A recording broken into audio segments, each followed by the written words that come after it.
Bien, saludos. Seguimos trabajando las funciones polinómicas para aquellos de la clase de temas de matemática avanzada. Seguimos trabajando con la misma presentación en el libro de precálculo de la aplicación de EduPR. Vamos ahora a hablar sobre el conjunto de los posibles ceros racionales. Recordamos, ¿verdad?, la forma general de una función polinómica. Recordamos, ¿verdad?, el grado del exponente, el exponente de la x mayor, también el coeficiente líder, que es a sub n. Y tenemos entonces el siguiente teorema.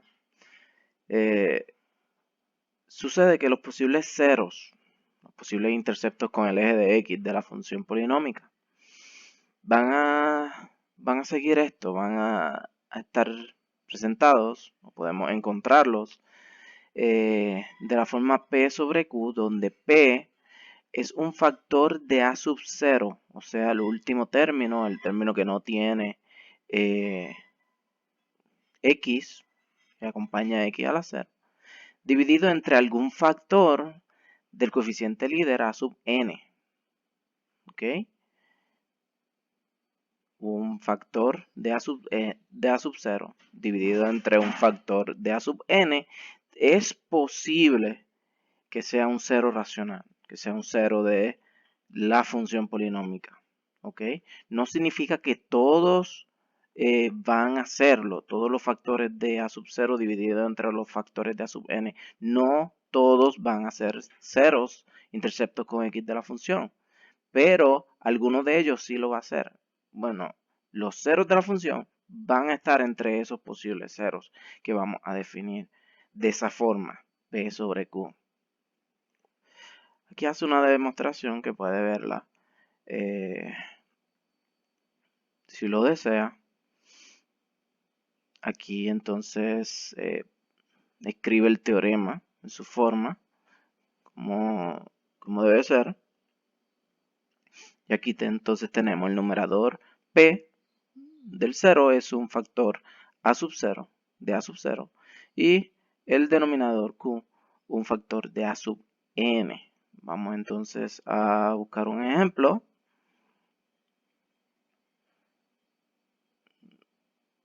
Considere la función 3x a la 4 menos 5x a la 3 más 2x a la 2 menos 5x más 4.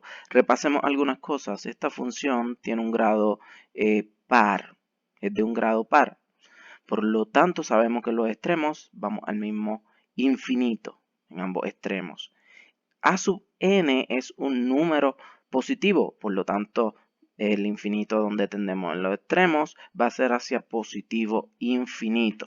Ahora, ¿qué me dice el teorema? Pues me dice que los factores del 4 dividido entre factores del 3 nos van a dar la lista de los posibles ceros, ¿ok? Así que buscamos los factores de el 4, tenemos más y menos 1, números que dividen el 4, más y menos 2 y más y menos 4. Los factores del 3, más menos 1 y más menos 3. Ya sabemos el comportamiento en los extremos, sabemos que el intercepto conlleva a ser en positivo 4 y entonces hacemos la división de los factores, ¿ok? Tengo positivo 1 dividido entre positivo 1, negativo 1 dividido entre positivo 1, que me da más menos 1, el positivo 1 dividido entre positivo 3, negativo 1 dividido entre positivo 3, o dividido entre negativo 3 me da a más menos un tercio, el positivo 2 dividido entre positivo 1, positivo 2 dividido entre negativo 1 y así consecutivamente, ¿verdad? Positivo 4 dividido entre negativo 3, todas las posibles combinaciones, hacemos entonces nuestra lista de los posibles ceros, ¿ok? Entre estos números debemos encontrar nosotros los interceptos con x de esa función. Debe ser algunos. Puede ser que sea positivo 1, puede ser que sea negativo 2, puede ser que sea positivo 1 tercio, negativo 1 tercio. Estos son posibilidades, ¿ok? Nosotros vamos a buscar cuáles realmente son ceros. Y la manera en que lo vamos a hacer es utilizando el teorema del residuo, que hay una presentación sobre ella y también la discutimos en álgebra 2, ¿ok? Tenemos los factores de A sub 0, los factores de A sub n. Ok, nos cambió el ejemplo. Ya teníamos, solamente nos pedía los posibles ceros, nos cambia el ejemplo ahora y dice que determine el conjunto de los posibles ceros racionales. De nuevo, solamente estamos viendo los posibles ceros, ¿ok? Según el teorema, nos cambia el ejemplo, ahora A sub 0 es negativo 6, A sub n es 5. También podemos repasar el grado del polinomio es 7, significa que en los extremos a diferentes infinitos es positivo, derecha positivo infinito, izquierda negativo infinito. Los posibles ceros, los factores de negativo 6 dividido entre los factores de positivo 5. Tenemos los factores de positivo 6, de negativo 6 y los factores de positivo 5. Hacemos las diferentes combinaciones. Aquí tenemos los posibles ceros. Son posibilidades, ¿ok? No sabemos si el 1/5 va a funcionar, pero hay una posibilidad de que sí. Y dentro de este grupo tienen que estar los ceros de esa función. Lo que significa, si pasamos atrás, lo que significa que el positivo 4 no tiene ninguna razón para ser ¿verdad? Cualificado como un cero o pensado como un cero, porque no está el 4 ni el 5. Ni el 7, ni el 8. Así que no hay que bregar con esos números, solamente hay que trabajar con estos números, porque aquí adentro, en alguno de ellos, es un cero de la función. Determina el conjunto de los posibles ceros, de nuevo, los factores de negativo 2 sobre los factores de positivo 6. ¿Ok? Vamos entonces ahora a identificar dentro de esa línea, dentro de ese grupo de posibles ceros, buscar cuáles sí son ceros reales, ¿ok? Lo vamos a hacer con el teorema del residuo, como había dicho antes. Esto utiliza la división sintética. La idea es dividir entre cada uno de los posibles ceros. Si dividimos y el resultado nos da 0, sucede que ese número es parte de la factorización del polinomio. Es un cero de la función si el resultado de la división sintética nos da 0. ¿Ok? Así que veamos el ejemplo. Tenemos 2x a la 3 más 11x a la 2 más 12x menos 9. Lo primero es de nuevo buscar los posibles ceros. Recuerda que son los factores de a sub 0 dividido entre los factores del a sub n, en este caso negativo 9 y 2. Significa números que dividen al negativo 9, más menos 1, más menos 3, más menos 9, dividido entre más menos 1 y más menos 2, que son los números que dividen al 2. Podemos repasar de nuevo, esto es una función de grado impar, significa que los extremos vamos a diferentes infinitos, es positivo, derecha hacia arriba, izquierda hacia abajo.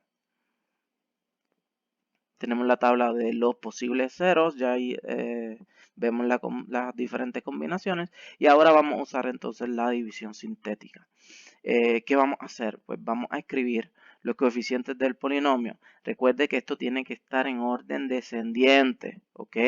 Y si alguna x no está, por ejemplo, si no tuviera x a la 2, tengo que poner un 0 en su posición, ¿ok? Importante. Así que ponemos los coeficientes en la división sintética. Tengo 2 de x a la 3, 11, 12 y negativo 9. Y vamos a hacer la división sintética por uno de los posibles ceros. Escogemos el positivo 1. El positivo 1. Y hacemos la división sintética. Primer paso, bajar el primer número. El 2 baja. Tengo 2. Ahora el 2 lo voy a multiplicar con el 1, que es mi r, por quien yo estoy dividiendo. Y 2 por 1 me vuelve a dar 2, así que lo voy a poner aquí. Próximo paso es sumar con el de arriba. 11 más 2 me da 13. Volvemos a hacer lo mismo. 13 multiplicado por 1 lo escribimos en la próxima columna. Sumamos con el de arriba y eso me da 25. 25 multiplicado por 1, escribimos, sumamos con el de arriba y el residuo de la división es 16. Este número es que yo tengo que estar pendiente. Claro, cada uno es importante, pero este es el que va a decidir si el 1 es un 0 real o solamente se queda como la posibilidad e identificamos que no. Como me dio a 16, no me dio a 0, significa que el 1 no es un 0. Ya identificamos que era un posible 0 y ahora sabemos que no lo es. Intentamos negativo 1, hacemos lo mismo, bajo el 2. Tomo los coeficientes, bajo el 2, multiplico por negativo 1. Sumo con el de arriba, me da 9. Multiplico con negativo 1, lo escribo en la próxima columna, sumo con el de arriba, me da 3. Multiplico por negativo 1, el residuo me da negativo 12. Sucede que el negativo 1 no es un 0 de la función. Cada vez que este numerito no nos dé a 0, esos números ya no son, por eso los tachamos, ya no sabemos que no son ceros. Claro, hay algunas cositas que tú puedes aplicar para que sea más fácil, ¿verdad?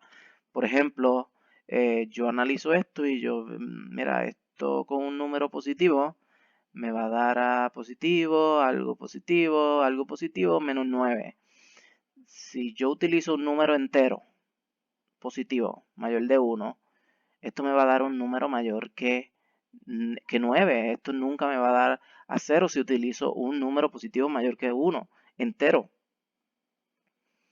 Pues, por lo tanto, las soluciones deben ser números negativos o un número entre 0 y 1 que haga que esto sea lo suficientemente pequeño, ¿verdad? Que esto me dé a 9 para que 9 menos 9 me dé a 0. ¿Ok?